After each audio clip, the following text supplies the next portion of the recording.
নমস্কার সকলকে আমার আনন্দিত জয়গুরু। আশা করছি ভালো আছেন, সুস্থ আছেন, ঠাকুরের হয়ে আছেন সবাই। সামঞ্জস্যহারা অযৌক্তিক প্রশ্নের অবতারণায় পরম দয়াল আপন করা যৌক্তিক বাক ও আচরণে আমাদের বোধের সীমা বাড়িয়ে দেন, আপ্যায়িত করেন।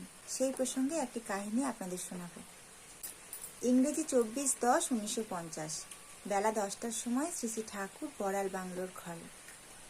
শৈলেশ সেন বলে সমন্তিপুরের একজন অফিসার শ্রী শ্রী ঠাকুরের সঙ্গে নিভৃতে আলোচনা করছিলেন। শৈলেশবাবু বললেন, আমাকে আপনি কি মনে করেন?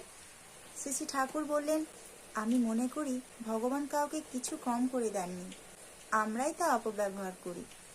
তার সম্পদ প্রত্যেকের মধ্যে তার মতো করে দিয়েছেন। We do not know how to make it profitable. আমরা জানি না কেমন করে তা উপচয় করে তুলতে হয়। শৈলেশবাবু বললেন, আমাকে আপনি একটু শক্তি দিয়ে দিন। শ্রী শ্রী ঠাকুর বললেন, শক্তি মানুষকে কেউ দেয় না, শক্তি মানুষ পায় তার আগ্রহ দিয়ে, অনুসরণ দিয়ে। রামকৃষ্ণদেব বলেছেন, কৃপা বাতাস তো বইছেই, তুই পাল তুলে দে না। শৈলেশবাবু বললেন, সবাই কি দীক্ষার অধিকারী? শ্রী শ্রী ঠাকুর বললেন, আমি ভাবি যারা বেঁচে আছে, জীবন আছে যাদের, তাদেরই দীক্ষার প্রয়োজন আছে। ওর ভিতর দিয়েই জীবনের শক্তি ঠিক খাতে প্রবাহিত হয়। শৈলেশবাবু বললেন, কতজনে গুরুকে পরখ করে গ্রহণ করে? শ্রী শ্রী ঠাকুর বললেন, থেকেই যাদের ভালোবাসা ও আত্মসমর্পণ জাগে, সেটাই বেশি কার্যকরী হয়। এরপর শ্রী শ্রী ঠাকুর বললেন, প্রতি মুহূর্তে আমাদের সামনে মৃত্যুর সমস্যা, জীবনের জন্যই দীক্ষার প্রয়োজন। আমরা চাই ইষ্টমুখী জীবনযাপনের ভিতর দিয়ে মৃত্যুকে ভেদ করে যেতে। আমরা অমৃতের সন্তান। শৈলেশবাবু বললেন, আপনি কি মনে করেন স্পিরিচুয়াল ও ম্যাটেরিয়াল প্রসপারিটি একসঙ্গে সম্ভব? শ্রী শ্রী ঠাকুর বললেন, আমি তাই কই।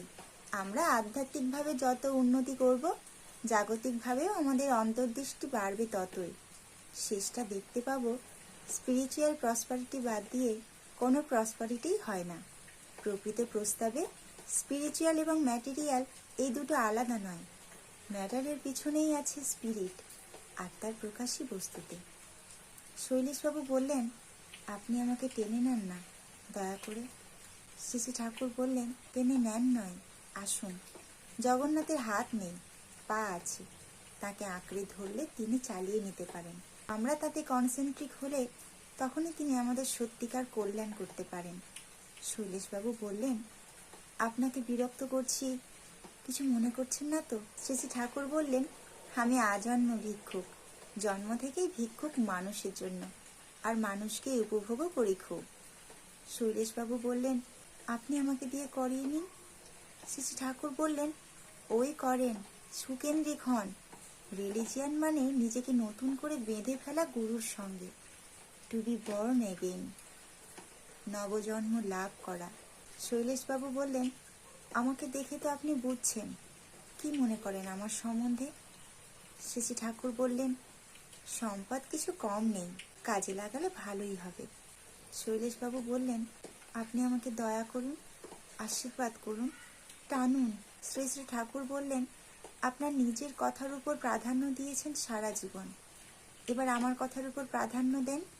আমি বলি, আপনার টানেই আসুন। আমাদের বোধের দিগদর্শনী যন্ত্রণার নড়বড়ে কাঁটাটিকে পরম দয়াল সঠিক দিশায় এনে দেন। জয় গুরু।